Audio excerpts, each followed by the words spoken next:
everyone, it's Adina, and this is my second NING assignment about Sojourner Truth. Sojourner Truth was an African American abolitionist and women's rights activist, best known for her speech on racial inequalities, Ain't I a Woman, delivered extemporaneously in 1851 at the Ohio Women's Rights Convention.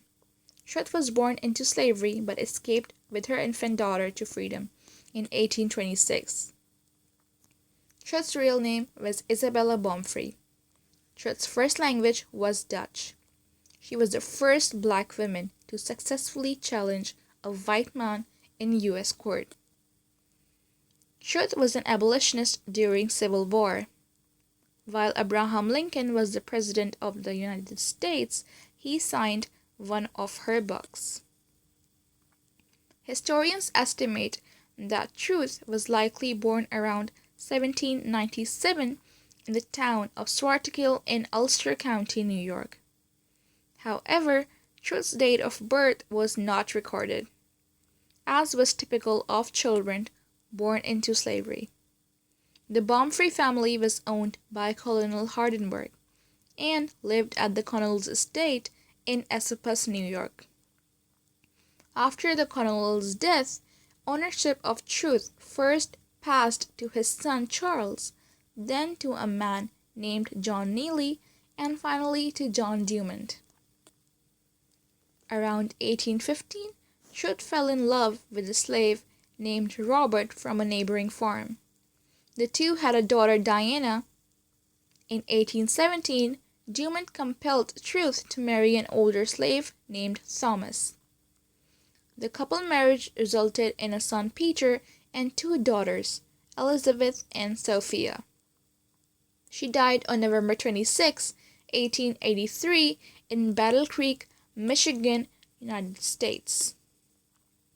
The state of New York, which had begun to negotiate the abolition of slavery in 1799, emancipated all slaves on July 4, 1827. The shift did not come soon enough for Truth. After John Dumont reneged on a promise to emancipate Truth in later 1826, she escaped to freedom with her infant daughter, Sophia. Her other daughter and son stayed behind. Shortly after her escape, Truth learned that her son Peter, then 5 years old, had been illegally sold to a man in Alabama.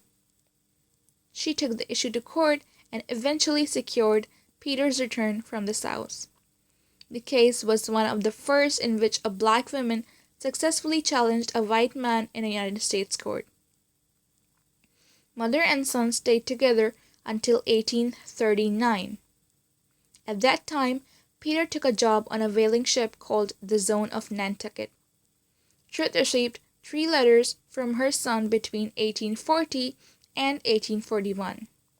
When the ship returned to port in 1842, however, Peter was not on board.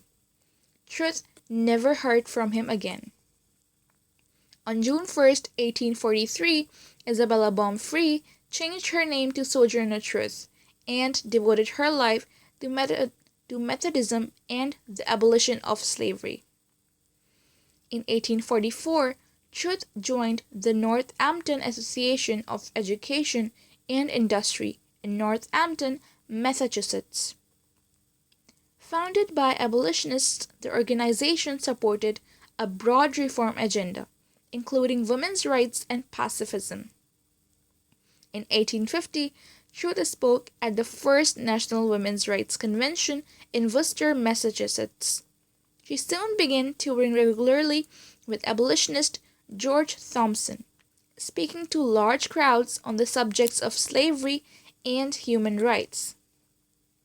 In May 1851, Truth delivered an improvised speech at the Ohio Women's Rights Convention in Akron that would come to be known as Ain't I a Woman. The first version of the speech was published by Marius Robinson, editor of Ohio newspaper. Even in the abolitionist circles, some of Truth's opinions were considered radical.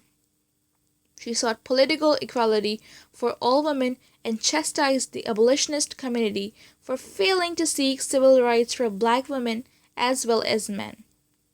She openly expressed concern that the movement would fizzle after achieving victories for black men, leaving both white and black women without suffrage and other key political rights. Truth is remembered as one of the foremost leaders of the abolition movement and an early advocate of women's rights. Truth was the one who inspired me because she devoted her life to the abolitionist cause. She was the woman who inspired many to speak up for what they believe. She was the one who spoke up against racism. The one lesson the journey of Sojourner Truth gives us is that no matter how hard your life is, you should always speak up against the wrong. Thank you.